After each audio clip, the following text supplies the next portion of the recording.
கொட்டை இல்லாத காய் என்ன காய்? மறுபடியும் கொட்டை. எல்லாம் கொட்டையில தான் வரும். கொட்டை இல்லாத காய்.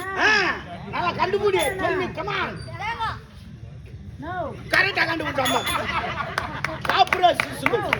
என்ன ஃபாலோ பண்ற போல கொட்டை இல்லாத காய் அதான். ஏன்னா அதுல பூதான் பூக்கும், கொட்டை காய்க்காது. பாத்துக்கினே தெரியுதா? சரி பரவாயில்ல. இன்னொரு கேள்வி, லாஸ்ட் கேள்வி. அதுக்காக எப்படி பதில் சொல்றேன்னு பாக்குறேன். தெரிஞ்ச வரைக்கும் சொல்ல போறேன். சொல்லுவியா? கரெக்டா சொல்லுவியா? ஆமாமா, நீ கேட்டா தெரியும். ஆண்டவன் எலிக்காம வால் வச்சான். இது கடவுளுடைய படைப்பு. என்ன பச்சான் வால் வைக்கல, உன்னை பச்சான் வால் வைக்கல. அதுக்கு மட்டும் ஏன் வச்சான்? மனிதனுக்கு கிடையாது, ஆட்டுக்கு வச்சான். ஆட்டுக்கு ஏன் வச்சான்னு எனக்கு தெரியும். அது புடுக்கு போட்டால் தள்ளி விடுச்சு.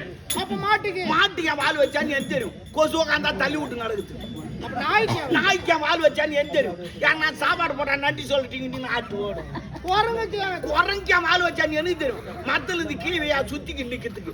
ஆனா எலிக்கா வால் வச்சான் எனக்கு தெரியுமே. அந்த எலி எப்ப சாவுதோ அப்ப புடிச்சு போய் போடத்தான், தூக்கி போடுறதுக்கு. எலிக்கு வாழ வச்சா நமக்கு 4 பேர் ஆள வச்சா உனக்கு